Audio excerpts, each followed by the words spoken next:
2012 সালের 11 ফেব্রুয়ারি সকাল আনুমানিক ঠিক 7টা নুরুন্নাহার মির্জার ফোন বেজে উঠল। কলটি এসেছে তার মেয়ে মেহেরুন্নাহার রনির নাম্বার থেকে, কিন্তু ফোনের ওপাশে রনির কণ্ঠ নয়, শোনা গেল মাত্র 5 বছরের শিশু ম্যাগের কান্নাজড়িত ও ভীত কণ্ঠ। ম্যাগ বলে, নানু, বাবা মা মারা গেছে, দরজা বন্ধ, তুমি এসে আমাকে নিয়ে যাও। মুহূর্তেই থেমে গেল সময়। বুকের ভেতরে কাঁপুনি দিয়ে উঠল রনির মায়ের। কিছু না ভেবেই দৌড়ে গেলেন মেয়ের বাসার দিকে। হেঁটে যেতে যা মাত্র 7 মিনিটের পথ, কিন্তু সেখানে পৌঁছে তিনি যা দেখলেন তা শুধু একজন মায়ের নয়, পুরো দেশের নিঃশ্বাস থামিয়ে দেওয়ার মতো এক দৃশ্য। সকাল 7টার দিকে সাগর রনির 5 বছর বয়সী ছেলে মেঘ ঘুম থেকে উঠে বাবা মায়ের শোবার ঘরে গিয়ে তাদের লাশ দেখতে পায়। 2012 সালে রাজধানীর পশ্চিম রাজাবাজারের ভাড়া বাসায় নৃশংসভাবে হন সাংবাদিক দম্পতি সাগর রনি।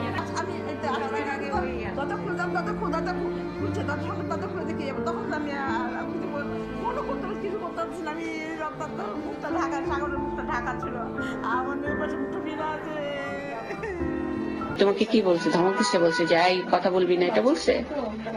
না, খুব বলতে বলে করে মেরে ফেলবো।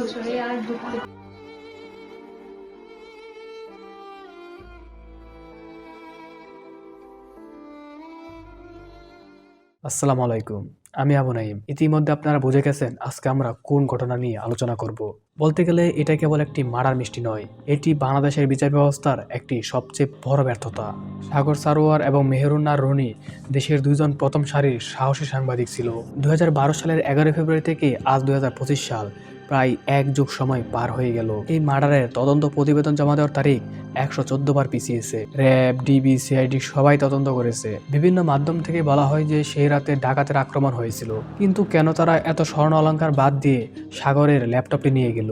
কেন তারা সম্পত্তি না নিয়ে সাগর রনির তথ্য চুরি করতে আসলো? এটা কি কখনো ডাকাতের আক্রমণ হতে পারে?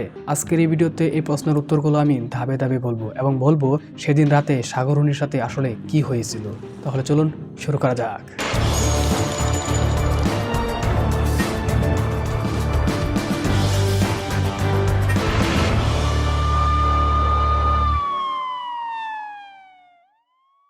দু সালে রাজধানীর পশ্চিম রাজাবাজারের ভাড়া বাসায় নৃশংসভাবে খুন হন সাংবাদিক দম্পতি সাগর ও রনি। এই তরুণ সাংবাদিক দম্পতি সত্য বলতে কখনো ভয় পাননি।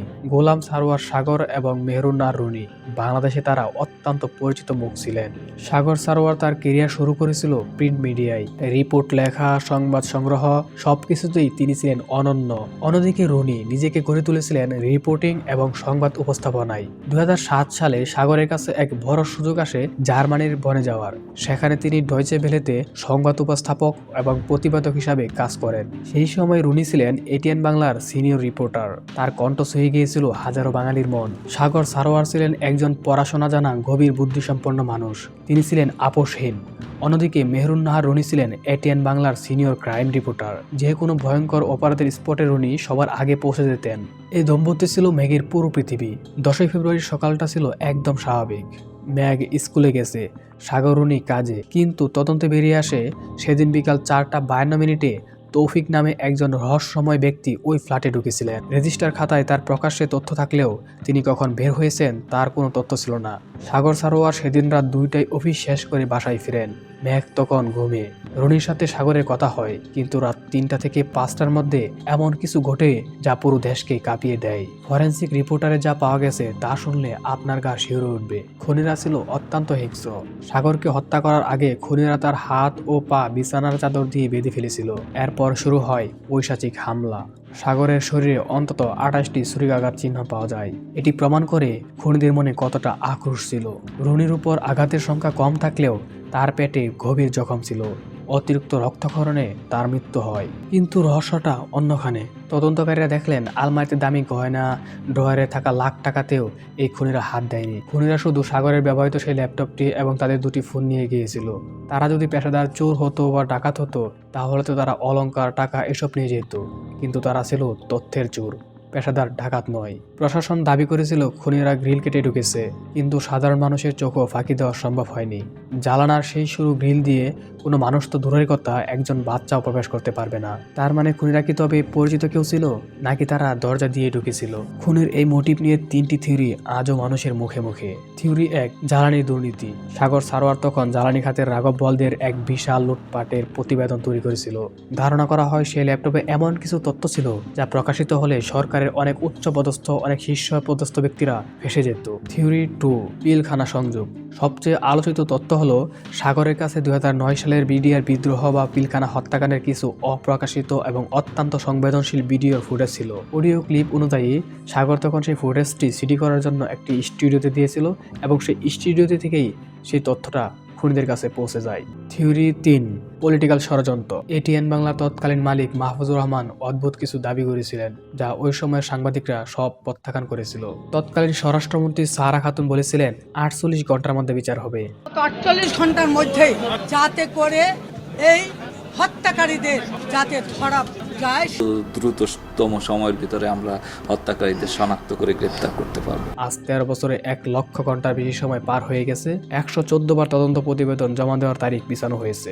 বাংলাদেশের ইতিহাস তো বটেই, পুরো বিশ্বে এটি একটি কালো রেকর্ড। র্যাব ডিএনএ টেস্ট করার জন্য কোটি কোটি টাকা খরচ করে কর্মকর্তাদের আমেরিকা পাঠালো, কিন্তু তার ফলাফল আজও রহস্যময়। জন্য আমরা পাঠিয়েছি, এগুলি কিছু আমাদের কাছে আসছে, কিছু আমরা পাঠাচ্ছি, কিছু ওখানে আছে। এটা এখনো যতদিন এটা তদন্ত শেষ না হবে, এটা কিন্তু এই প্রক্রিয়া আরও চলবে। জঘন্যতম হত্যাকাণ্ডটাকে মানে সবাই লজ্জিত এবং ভাবছে যে এটা কারো সুপরিকল্পিতভাবে জিনিসটা হচ্ছে ধামাচাপা দেওয়ার জন্য। পাচ্ছে না ইনডাইরেক্ট এভিডেন্স, ঘটনার সঙ্গে কারা কারা সংশ্লিষ্ট, কী প্রেক্ষাপটে এটা হয়েছিল, তাও যদি না হয় তাহলে যত দিন যাবে তত কিন্তু রিমোট হয়ে যাবে। যতক্ষণ পর্যন্ত রাজনৈতিক সদিচ্ছা না থাকবে এই প্রশ্নের উত্তর আমরা কখনো পাবো না। বরঞ্চ আরও ধূম্রজালের সৃষ্টি হবে স্পিডে ট্রায়াল করে, যাতে এই রকম কাজ করতে অন্যেরা উৎসাহিত বোধ না করে এবং এই দেশে ন্যায় বিচার এবং সুবিচার প্রতিষ্ঠিত হয়। আজ মেঘের বয়স 18 বছর। যে মেঘ শৈশবে মোমবাতি হাতে আদালতে বারান্দায় বিচার চাইতো, সে আজ একজন তরুণ। তার শৈশব চুরি হয়ে গিয়েছে। নিজে আম্মুর বিচারটা দেখতে পারতেছি না এখনো। আমার নানু যেরকম বিচার না দেখে পৃথিবী থেকে চলে গিয়েছে, আমার দাদু হচ্ছে এখনো বেঁচে আছে। আমি আশা করি ইনশাল্লাহ আমার দাদু অ্যাটলিস্ট বিচারটা দেখে যাবে। রনির মা নুরুন্নাহার মির্জা বিচারের আশা নিয়ে 2022 সালে মারা গেছেন। সাগরের মা আনোয়ার বেগম আজও সাগরের কবরে যান না। তার একমাত্র পণ, ছেলের খুনিদের বিচার না দেখে তিনি সেখানে যাবেন না। একটা ছেলে কি করে ভুলি আমি, আমার ভিতরে কত কষ্ট, এটা পৃথিবীর কেউ জানবে না, এক আল্লাহ ছাড়া। ওই আল্লাহকে বলি, একা একা নামাজ পড়ি, আল্লাহকে বলি বিচার চাইবো। আমি মৃত্যুর আগ পর্যন্ত বিচার চাইবো। আমি এ পর্যন্ত আমার ছেলের কবরস্থানে যাই। কিন্তু সময় বদলাচ্ছে। 2024 সালের জুলাই বিপ্লবের পর এই নতুন বাংলাদেশে আবারও নতুন করে আশা জাগাচ্ছে। হাইকোর্ট থেকে এই মামলা র্যাবকে সরিয়ে ফেলা হয়েছে, নতুন টাস্কফোর্স গঠিত হয়েছে।